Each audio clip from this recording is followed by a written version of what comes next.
Teman-teman pernah tidak mengalami hal yang seperti ini, di mana ketika kita pagi mulai bekerja, kita membuka YouTube atau sosial media yang kita punya.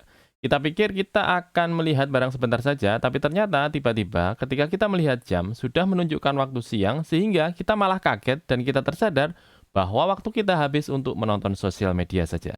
Akhirnya setelah tersadar, kita berusaha untuk kembali fokus misalnya dengan membuat kopi atau membuat teh atau yang lainnya untuk kembali fokus lagi. Ternyata kita tidak bisa kembali lagi fokus, kita buka lagi YouTube kita buka lagi sosial media kita, atau misalnya kita menjadi seorang programmer, kadang kita ada waktu ya di mana kita menunggu proses deploy aplikasi kita ke server. Sambil menunggu, biasanya kita akan membuka sosial media, misalnya Facebook, misalnya TikTok, misalnya Instagram, dan sebagainya. Tapi ternyata ketika deploy-nya sudah selesai, kita malah masih asik dengan Facebook kita ya, masih asik dengan sosial media yang kita punya. Atau mungkin saat kita mulai coding, kita mulai buntu. Kadang kita akan mencari inspirasi di Google. Ketika inspirasi yang kita cari di Google tersebut tidak kunjung kita dapatkan, kadang kita ingin istirahat barang sebentar saja dengan buka HP. Tapi ternyata ketika kita sudah membuka HP, waktu yang kita lakukan di HP itu terlalu lama. Kita buka WA kita buka Facebook kita buka shot kita buka TikTok kita, dan akhirnya waktu kita pun habis juga di sana. Sampai akhirnya kita berada di akhir dari jam kerja kita. Kemudian kita berencana untuk esok hari akan berusaha lebih baik lagi. Kemudian kadang kita berencana nanti saat di rumah akan membayar hutang pekerjaan yang ada di kantor yang belum kita selesaikan. Tapi ternyata di rumah saat kita cari ide, kita membuka browser, ternyata yang kita buka adalah hal yang lainnya. Misal YouTube, Facebook, atau sosial media yang lainnya sampai malam, dan akhirnya di rumah pun kita belum bisa mengganti hutang kerjaan kita di pagi harinya. Tiba saatnya kita berada di hari selanjutnya, kita bertekad untuk tidak membuka sosial media di awal bekerja. Kemudian tiba saatnya kita melakukan coding, kita mengalami kebuntuan lagi dari proses coding kita. Kemudian kita membuka browser, tetapi ternyata ketika kita membuka browser, tidak kunjung kita temukan solusi dari permasalahan coding kita. Akhirnya terbukalah lagi yang namanya YouTube, Facebook, Instagram, dan yang lainnya, yang akhirnya kita melewatkan lagi hari tersebut, yang akhirnya lagi kerjaan kita menjadi tidak beres, kita berhutang pekerjaan, dan akhirnya menumpuk juga tanggungan pekerjaan kita. Kalau teman-teman pernah merasakan hal yang sama, berarti kita sama. Di mana banyak pekerjaan tertunda karena sosial media, tetapi saya berusaha tobat dan mulai tahu apa penyebabnya. Ketika mencari di internet, saya menemukan sebuah istilah yang dinamakan dengan dopamin detox. Intinya kita berlatih puasa dari kebiasaan yang membuat kita ketagihan yang dipacu oleh suatu hal yang disebut dengan dopamin. Intinya adalah puasa dari hal-hal yang dianggap menyenangkan. Misalnya dari sosial media, YouTube, Facebook, WA, Instagram misalnya.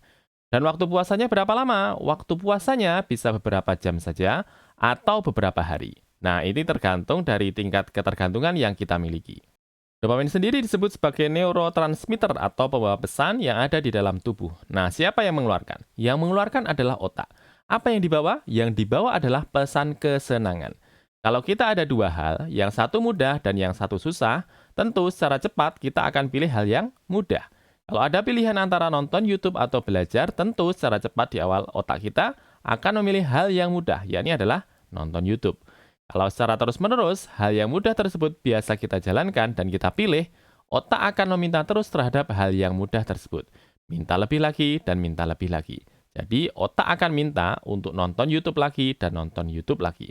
Buka WA lagi dan buka WA lagi. Buka Facebook lagi dan buka Facebook lagi. Begitu seterusnya dan sampai habislah waktu kita. Ketika saya mencari kata kunci dopamine detox from di Google, ternyata ada 3 urutan besar di sana. Urutan yang pertama adalah dopamine detox from phone, kemudian urutan yang kedua adalah dopamine detox from food, kemudian yang ketiga adalah dopamine detox from social media. Berarti kita tidak sendiri ya, ada yang nasibnya sama dengan kita. Nomor 1 dan nomor 3 ini tentunya sangat nyambung dengan kita sebagai seorang programmer, di mana kita biasanya begitu dekat dengan dunia internet, handphone, dan sosial media. Menurut situs dari Medical News Today, konsep dari dopamine detox sebenarnya tidak tepat, karena sebenarnya ungkapan tersebut hanya digunakan untuk memudahkan pemahaman saja. Secara prinsip, otak tetap akan mengeluarkan dopamin. Akan tetapi, prinsip yang sebenarnya dari dopamine detox adalah menahan diri dari aktivitas yang memicu keluarnya dopamin untuk aktivitas-aktivitas yang tidak begitu berguna, akan tetapi menghabiskan waktu kita. Semisal buka sosial media, buka YouTube, buka Facebook, yang porsinya ya, yang berlebihan ya tentunya. Adalah Dr. Cameron Sepah yang pertama kali menyebutkan istilah dopamin detox. Tapi sebenarnya istilah tersebut digunakan bukan bermaksud untuk mengurangi dopamin. Akan tetapi digunakan untuk menyebutkan sebuah istilah yang digunakan untuk mengurangi waktu yang dihabiskan, misalnya untuk HP atau sosial media. Konsep yang diangkat oleh Dr. Cameron Sepah ini, kita mengerjakan sesuatu sampai kita maksimal mengerjakan pekerjaan kita hingga seakan kita merasa bosan. Dan jangan sampai terlalu cepat terkena serangan gelombang dopamin dengan hal-hal yang lain seperti HP dan sosial media lainnya. Nah, kabar baiknya detox ini bisa berlaku hanya beberapa jam saja atau beberapa hari. Dan tentunya ini tergantung dengan tingkat kecanduan yang kita miliki. Jadi hanya beberapa jam pun bisa. Ada beberapa hal yang saya usahakan untuk menjalani dopamin detox ini ya, atau dopamin fasting. Yang tujuan utamanya sebenarnya adalah untuk menyelesaikan pekerjaan-pekerjaan saya supaya lebih cepat selesai. Beberapa kesempatan proses tersebut berhasil, beberapa waktu masih perlu diasah, dan juga dicari formula yang tepat. Nanti coba teman-teman tambahkan ya di kolom komentar, yang teman-teman lakukan apa saja untuk meningkatkan produktivitas dan juga mengurangi serangan dopamin untuk hal yang tidak produktif. Hal yang paling krusial dan menentukan menurut saya adalah waktu pagi. Waktu pagi menurut saya adalah waktu yang sangat menentukan, layaknya waktu muda ya bagi manusia. Didikan dan kebiasaan yang kita lakukan di waktu muda atau kecil akan mempengaruhi ketika kita dewasa. Begitu juga kalau misalnya kita mulai pagi dengan bersemangat, seharian kita akan bersemangat harusnya. Sehingga dalam proses dopamin detox ini, saya usahakan di waktu pagi untuk tidak membuka YouTube, Facebook, atau sosial media lainnya yang akan menghabiskan waktu. Saya sendiri bukan merupakan pribadi yang bisa multitasking, sehingga saya tidak bisa mengerjakan banyak hal dalam satu waktu. Kalau kita menjadi seorang programmer, barangkali ada beberapa pekerjaan yang harus kita selesaikan dalam jenjang waktu yang begitu dekat. Misalnya ketika kita coding, tiba-tiba ada komplain, maka kita akan mengerjakan dan memperbaiki hal tersebut. Pelan-pelan saya coba atur untuk mengerjakan satu jenjang waktu untuk satu pekerjaan. Misalnya, jam sekian sampai dengan jam sekian mengerjakan tugas A, jam sekian sampai jam sekian mengerjakan tugas B. Jadi tidak bisa langsung spontan. Misalnya, ketika kita mengerjakan tugas A, tiba-tiba ada perintah untuk memperbaiki B.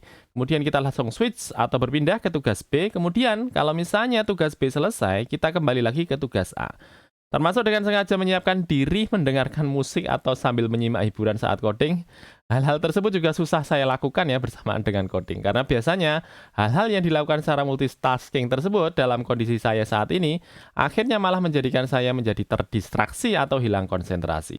Teman saya sampai membuat rule ketika dia membuka tab di browser, maksimum tab yang dia buka adalah 3 jumlahnya. Jadi ketika dia memerlukan untuk membuka tab baru, maka ada satu tab yang lain yang harus dia korbankan. Menarik sebenarnya, intinya untuk mengurangi gangguan atau distraksi. Saya tidak sampai membuat patokan maksimal 3 tab, tetapi saya berusaha untuk mengurangi membuka banyak tab di browser, termasuk membuka file di Visual Studio Code. Karena kalau kita melihat banyak tab di browser atau melihat banyak file yang terbuka di Visual Studio Code, saya kadang menjadi horor sendiri. Tentang sosial media, teman saya sampai tidak mau punya WA dan FB. Mungkin dimaksudkan untuk mengurangi distraksi dan juga untuk mengurangi adiktif terhadap sosial media. Kalau saya sendiri belum bisa, karena memang komunikasi yang ada di kantor saya kebanyakan menggunakan sosial media. Yang bisa saya lakukan hanyalah mengontrol penggunaan dari HP dan juga sosial media. Misal agak dijauhkan dari jangkauan dalam mode silent dan tanpa getar. Nah, apakah teman-teman juga terpikir untuk melakukan hal yang sama, yakni menjalani dopamin detox atau dopamin fasting? Kalau jawabannya iya, hal apa saja yang teman-teman akan lakukan dan telah lakukan? Silahkan masukkan ya di kolom komentar.